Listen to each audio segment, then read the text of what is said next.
안녕하세요. 반갑습니다. 강사 고종욱입니다. 보험 영업의 정석, 컨설팅 킬링 포인트.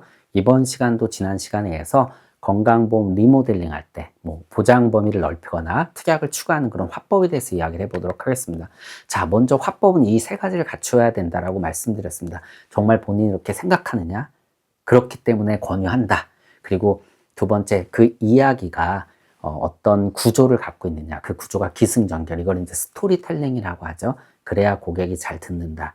그런데 그 스토리텔링이 뻔한 이야기가 되면 안 된다라고 말씀드렸습니다. 그래서 차별성이 있는 내용, 새로운 내용이어야지 고객들이 잘 듣는다.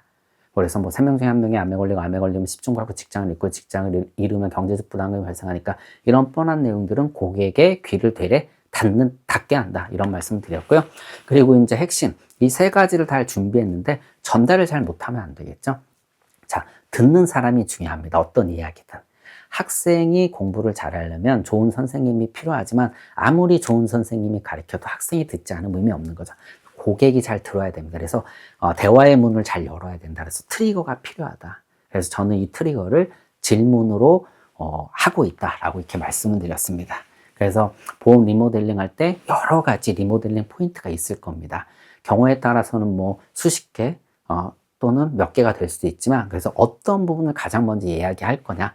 이 고객한테는 갱신형, 비갱신형을 먼저 이야기해야지. 지금 갖고 있는 게 갱신형을 많이 갖고 계신데 이게 부담이 된다. 그러면 이 부분을 딱 포인트를 잡으면 이 부분을 어떻게 얘기할 것이냐. 뻔한 얘기, 남들이 다 했던 얘기 말고 다른 얘기를 준비해야 되는 거죠. 그만큼 노력과 시간이 필요합니다. 그래서 그런 얘기를 딱 했을 때 높은 점수를 받을 수 있는 거죠. 다른 보험 설계사 같지 않은 그런 이제 신뢰를 고객한테 이제 드린다라면 고객이 높은 점수를 주고, 이건 그냥 계약 하나로 끝나지 않는다. 추가 계약, 소개 계약까지 나올 수 있다고 말씀드렸습니다. 네, 그럼 본격적으로 화법을 전개하기 앞서서 몇 가지 정보를 좀 정리해 보도록 하겠습니다. 먼저 심장질환은 크게 두 가지로 구분이 되죠. 허혈성 심장질환과 기타 심장질환.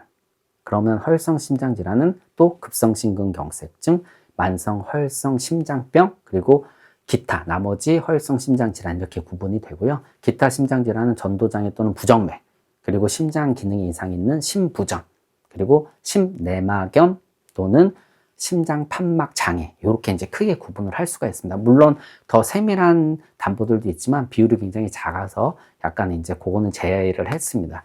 오늘 이제 화법의 대표적인 정보 바로 이제 부정맥 갖고 얘기를 할 텐데, 일단 부정맥 엄청 위험한 겁니다. 자, 이 부정맥은 그 원인을 알 수가 없기 때문에 굉장히 위험하다고 하는데, 심장이 갑자기 빨리 뛰거나 늦게 뛰거나 정지하는 겁니다. 정말 위험한 거죠. 그런데 그 원인을 알 수 없다 보니까 굉장히 대처하기도 힘들고, 또 나중에 더 진행됐을 때 미리미리 막는 게 좀 어렵다라는 것이죠. 그래서 굉장히 무섭다라고 얘기를 하는 겁니다. 심장이 어떻게 뛰냐면요, 우리 전기적 신호로 뜹니다. 전기가 들어가게 되면 근육이 쫙 수축했다가 다시 전기가 빠지면 이완하면서 심장을 둘러싸고 있는 근육이 수축과 이완을 반복을 하는 겁니다. 자, 이렇게 위험하다 보니까, 원인을 제대로 알 수 없다 보니까 대한민국 보험 100년 역사상 부정맥을 보장해주는 담보가 없었는데, 이걸 보장해주는 이제 담보가 나왔고 확대되고 있습니다. 자, 왜일까요? 저는 고객분들한테 이렇게 얘기를 합니다. 자, 대한민국 보험사 미쳤다. 정말 이 보험 리모델링 시장이 커지면서 서로 좋은 담보들을 내놓으려고 경쟁하는 사이에서 이런 미친 담보가 나왔다. 정말 지금 보험을 가입하는 분들은 정말 좋은 기회를 맞고 있는 거다라고 이렇게 이제 말씀드립니다. 자, 그러면 어떻게 화법을 전개하느냐? 자, 고객님 질문 하나 드려도 될까요? 혹시 심장이 어떻게 뛰는지 아세요? 어떻게 수축과 이완을 할까요? 어떤 원리일까요? 대부분 알지 못합니다. 보험 설계사분들도 대부분 모르고 계시더라고요. 너무 이제 당연한 거니까 우리가 이렇게 깊이 관심을 가져볼 기회가 없었던 것 같습니다. 자, 저주파 치료기 생각하시면 될 것 같습니다. 우리가 근육에 붙여서 전기가 쫙 들어가면 이제 근육이 쫙 조였다가 전기가 빠지면서 근육이 풀리는 거죠. 네, 앞서 말씀드린 것처럼 심장을 둘러싸고 있는 근육에 전기적 신호가 들어가서 이게 쫙 조였다 풀렸다 하는 겁니다. 그런데 고객님, 핸드폰 쓰시다 갑자기 먹통될 때 있죠. 아무것도 안 했는데 아무것도 움직이지 않아요. 그리고 컴퓨터 쓰시다 갑자기 파란 스크린 뜨면서 아무것도 안 먹힐 때도 있고요. 그리고 요즘 대표적인 게 이제 전기차, 급발진이죠. 이게 다 전기적 신호에 문제가 생기는 건데, 이 심장에도 이런 전기적 신호에 문제가 생겨서요, 앞서 말씀드린 심장이 빨리 뛰고 늦게 뛰고 정지해버리는 그러한 부정맥이 발생할 수 있습니다.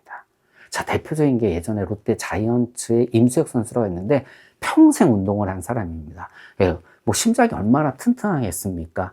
그런데 이 운동선수가 경기 중에 갑자기 쓰러졌습니다. 예, 심장마비가 온 건데 이게 부정맥이었죠. 근데 응급처치를 못해서 결국 뇌사 상태로 들어갔고 10년 후에 결국 사망하셨습니다. 그러니까 일단 심장이 정지가 되면 온몸의 피를 돌지 못하게 하니까 기관들이 다 망가지는데, 가장 이제 무서운 게 바로 이제 뇌로 가는 혈관을, 이 혈액을 공급을 못해서 이 뇌사가 오는, 이게 가장 큰 문제인 거죠. 그런데 진짜 말도 안 되는 일이 요즘 생겼습니다. 여기 보시는 요 좁쌀보다 작은 거, 요 보이시죠? 요거를 이런 환자들한테 이제 넣습니다. 예, 요거를 탁 넣고, 어떨 때, 예, 앞서 말씀드린 대로 심장이 갑자기 제대로 뛰지 않을 때, 이 좁쌀보다 작은 여기서 전기적 신호를 쏴서 심장을 다시 정상적으로 뛰게 합니다. 정말 놀랄만한 그런 기술일 텐데, 더 놀라운 게 뭐냐면, 자, 이렇게 전기적 신호를 주려면 이 좁쌀만한 요 조그만 장치에 어떤 전기적인 장치가 있어야 되는데 그런 게 없다라고 합니다. 이게 화학적인 반응을 만들어내서 전기를 쏜다라고 합니다. 기가 막히지 않습니까? 그리고 우리가 뭐 슬기로운 의사생활 이런 거 보시다 보면 이렇게 이제 심장을 제대로 못 뛰는 애한테 뭐 에크모라든가 이런 이제 심장을 뛰게 하는 그런 이제 기계들을 옆에서 달아주는데, 이런 기계들이 달고 뛸 때 굉장히 위험하다고 하거든요. 근데 이 기계는 심장이 정상적으로 회복을 하게 되면 어느 정도 있다가 자연적으로 배출된다고 합니다. 정말 저희가 이런 세상에 살고 있습니다. 암은 말할 것도 없죠, 고객님. 폐암 말기 환자가 요즘 알약 3개 먹고 살고 있는 그런 시대에 살고 있고요. 자, 고객님이 건강하지 못한 20년, 30년 후에는 어떨까요? 상상을 초월할 겁니다. 결국 기대 수명이 늘어나는 건요, 고객님, 의학기술의 발달 때문에 늘어나는 게 가장 큰 겁니다. 이건 좀 얘기하기가 좀 그렇지만 결국 의학이 사람을 살리고 있는 거거든요. 근데 그 의학 혜택을 보려면 결국 뭐가 필요하다? 예, 돈 필요합니다. 예, 살아야 되거든요.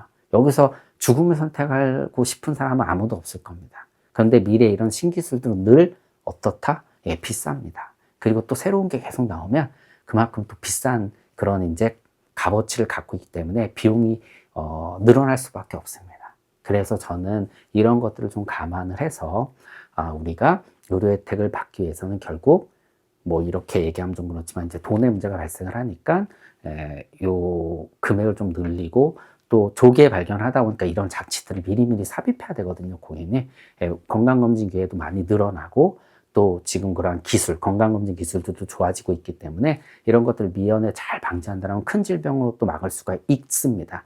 그래서 저는 보장 범위도 조금 넓혀 놓으면 좋을 것 같습니다. 이런 식으로 화법을 전개하는 거죠. 무작정 과거에 늘 썼던 화법이나 이런 것들 나쁜 건 아니지만, 그러나 화법들보다 훨씬 좋은 화법들을 전개하고, 보험 설계사가 아닌 좀 더 전문가처럼 인정을 받게 되면 계약 받는 건 물론이고 추가 계약 소개까지 이어질 수 있다라고 저는 생각을 합니다. 몇 가지 이제 마지막에 말씀드린 내용을 정리를 하게 되면, 기대 수명 왜 늘어났냐? 의학기술 발달 때문에 늘어났다. 결국 이거 돈 필요하다.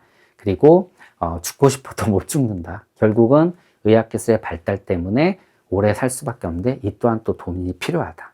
예, 그래서 앞서 말씀드린 보장 범위의 좁음, 그리고 보장 금액의 자금, 그리고 또는 보장 기간이 짧은 분들은 여기에 더해서 이제 이런 3가지 컨설팅을 제공할 수 있다라고 저는 생각을 합니다. 자, 이렇게 좀 오늘 정리를 해보고요. 영업에 적용하신다라면 좀 좋은 성과 있지 않을까. 고객분들이 이런 얘기를 하게 되면요, 제가 강의할 때도 보험 설계사분들도 굉장히 재밌게 들으시거든요. 당연히 고객분들도 재밌게 들으실 거라고 저는 생각을 하고, 그 사이에서 우리가 좀 더 좋은 컨설팅을 제공할 수 있지 않을까 합니다. 고맙습니다.